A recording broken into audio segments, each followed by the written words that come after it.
Tá certo. Bom, gente, vamos mudar de assunto, né? Apesar de ser bem mais comum em adultos, a depressão também se manifesta nas crianças e adolescentes.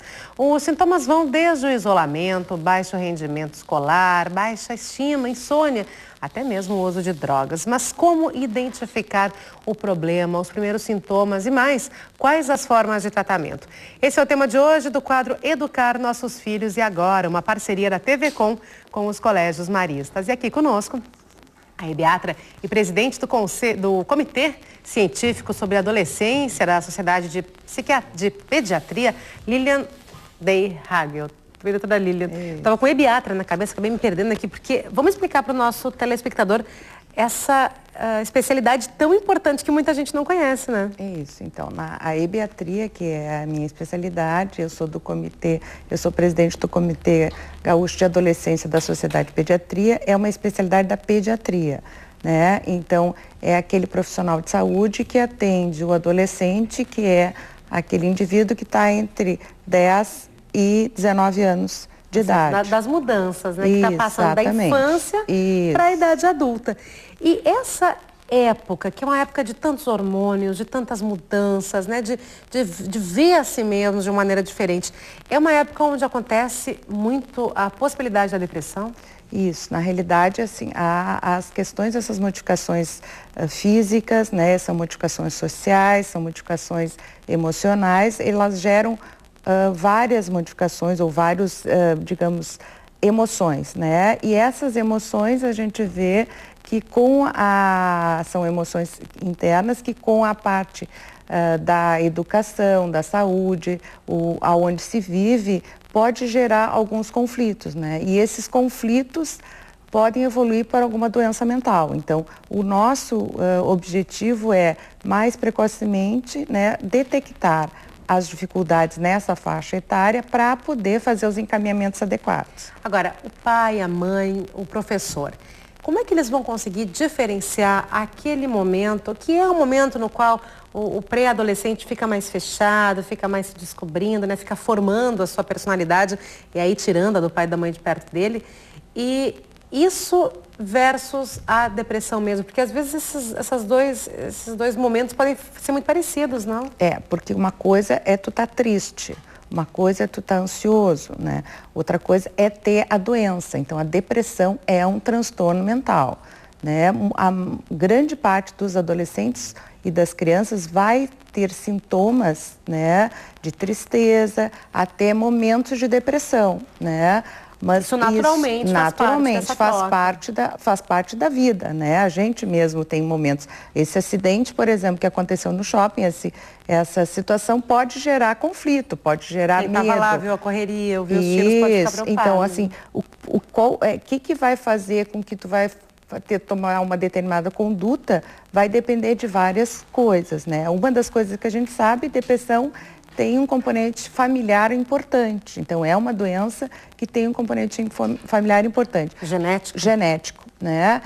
E qual é a grande dificuldade na criança e adolescente? Um adulto deprimido é aquele adolescente que está triste, não quer trabalhar, ele está sem vontade de fazer alguma coisa. Muitas vezes, o adolescente e a criança, o que faz?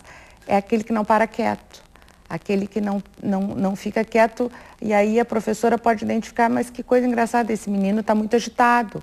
Então, a agitação, muitas vezes, é um sintoma da depressão na criança. Isso é interessante, porque talvez quem esteja em casa nunca vai relacionar depressão, que parece tristeza, se fechar numa conchinha, com uma criança muito agitada.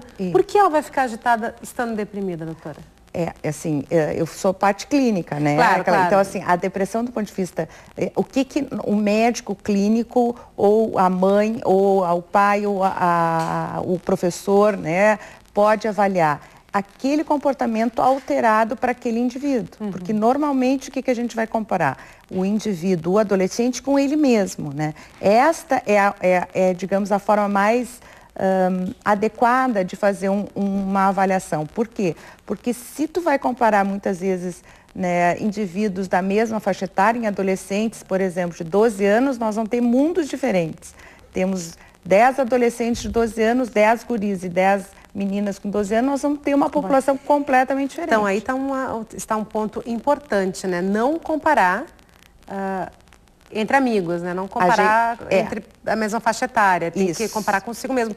Só que isso também é um problema, né? Porque está mudando tão rápido a pessoa daquele pré-adolescente que às vezes isso pode ser um problema, né? E na realidade, assim, tem que comparar também, ou tem que avaliar os amigos. Por quê? Porque os amigos na adolescência é uma porção fundamental do seu desenvolvimento. Então, é com os parceiros que eles vão se desenvolver. E muitas vezes a família vai identificar nos amigos aquele comportamento que pode não estar adequado. Então, se um adolescente tem um comportamento, gostava de futebol, de uma hora para outra ele não quer fazer nada, bom, pode ser que seja adequado. Agora, um adolescente que está acostumado com a atividade, mudar totalmente, a gente tem que avaliar. E não quer dizer que a avaliação significa patologia. Significa apenas que existe um comportamento que precisa ser avaliado.